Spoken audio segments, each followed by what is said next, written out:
So I do a sports sheet, and some guy complained about one of my jokes saying that COVID was the same as the flu. So you know what they said? You got to tone it back. Because of one fucking faggot. Oh, God. George Orwell is in his grave jerking off right now to his accuracy. Play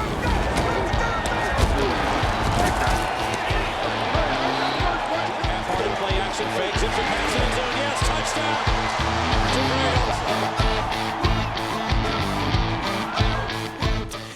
And welcome to Geno's Picture after a second straight 4-1 week. Got it. Daddy is a sexy 12-8 and sitting at 60% against the spread. If the Louisville PD was that accurate, we wouldn't have had anything to talk about the past month. Hey, that's But let's hope that you pay tribute to Breonna Taylor and that you won't be sleeping either after opportunity comes knocking at your door with these 4 picks.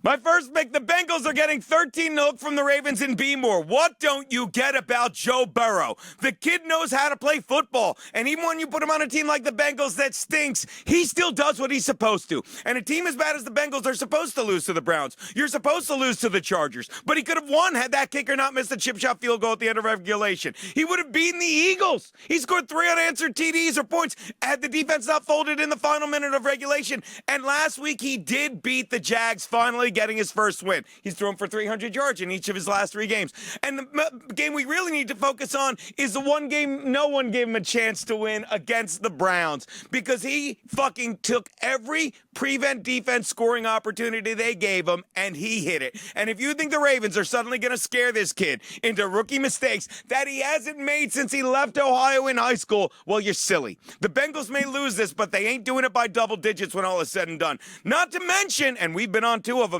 the Bengals have now covered their last 3 games, making me think they should start calling them the Donkey Show. Because if you don't bet on them, you're going to get fucked by a burrow. Take the Bengals and the 13 to hook you're getting. My next pick, the Raiders are getting 13 from the Chiefs in KC. A lot of big lines. Where's Bill Schultz when you need him? Not sure if you've been watching the Chiefs this season, but with the exception of the opener against the Texans, who have since parted ways with their coach/GM, this is the most beatable, unbeaten team in the game. The Chargers showed teams what you need to do is keep pressuring Patrick Mahomes, and suddenly you're in his headband every play. See what I did? And while the Ravens couldn't really do it after they suddenly found themselves down 3 TDs, the Patriots and Belichick played it to perfection. So much so that the only thing that saved the Chiefs was the 12th man. And I ain't talking about the sideline being their 12th defender as much as Pat's quarterback Brian Hoyer. He must have fucking had money on the Chiefs. Had Hoyer not taken a sack at the end of the half and fumbled away another ball in the red zone midway through the 3rd period, this game could have easily been 13-6 Pats going into the 4th. Instead, neither Hoyer nor the Pats were in the game after a 9-second span that saw a TD and a pick 6. Chucky pays attention to the game tape. Chucky has a pretty solid pass rush. And oh yeah, Chucky has a running back in Josh Jacobs who, fun fact, used to live in his car, which makes him the poster child for people who want to gamble irresponsibly. It also means nothing phases him. Look for him to have a big game and eat up some clock in a game that's far closer than Vegas wants you to think. Vegas, baby, and the 13 you're getting.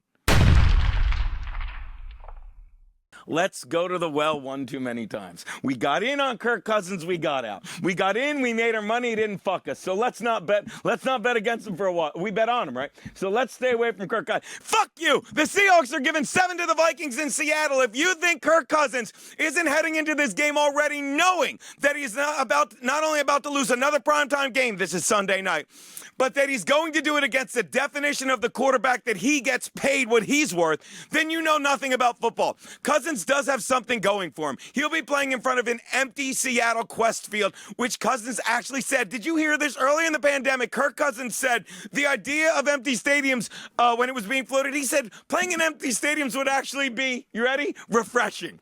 Because he stinks.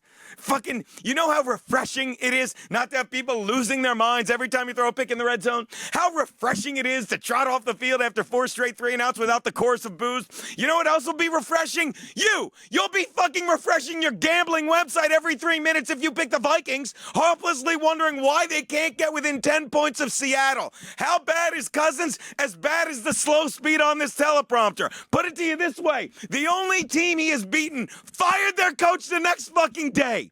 Anyone else think if he had the choice between him again and fucking, who was the fucking Stephon Diggs? If they had the choice, you think they wouldn't keep Diggs? Yeah, they would trade Cousins. And you know where they trade the noodle-armed Cousins? To the Tennessee Titans. Because that fucking team catches everything. 23 fucking COVID cases?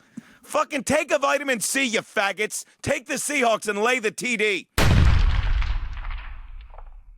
The Chargers are getting... Oh, which brings me to my... Which brings it to my pencils it in big Monday night game. The Chargers, my beloved Chargers, are getting 8 from the Saints in New Orleans. Yeah, even if it's played there, they're thinking of moving it because of Hurricane Delta. They won't. And who the fuck names a Hurricane Delta? The simple fact of the matter is, if you had a hurricane named after you, you'd want it to kill a lot of fucking people. You would, okay? Oh, that's terrible, Geno. Whatever, Tropical Storm Darren. Petered out over the fucking Florida panhandle, you fag. Oh, yeah, the game. Look, as a Chargers fan, I'm very excited about our future with rookie quarterback Justin Herbert and rookie running back Joshua Kelly. But stop grading them on a curve. Because if one more person tells me how good they're playing, especially Herbert, when he has made a glaring, game-costing mistake in each of his past 3 starts, I will lose my mind. The biggest one being this past week against the Bucs, when the Chargers were leading 24-7 with about 50 seconds left at their own 5, and rather than kneel it out, the two fucking Kelly and Herbert fumbled a handoff at their own 5, setting up the momentum-turning TD. The fumble was caused by a botched handoff between Kelly and Herbert when Herbert placed the ball up around his neck. Look, Kelly may be as good as Jerome Bettis someday, but even Bettis knew the time for having men shove their balls in your face was after the game. They say he was gay. You have to win it first. The Chargers just aren't ready to win, and they'll be without Austin Eckler for at least a month as this season continues to slip away. Okay? And given that the Chargers blew a 24-7 lead after that fumble, and you couple that with the fact that Drew Brees gets back his favorite weapon in Michael Thomas, and that's saying something because there's a lot of favorite weapons in New Orleans, a lot of blacks. I can only ask, how is Herbert going to play from behind when he can't even play from in front? Take the Saints, lay the 8. Those are Geno's picks. Talib, are you doing a show today or not?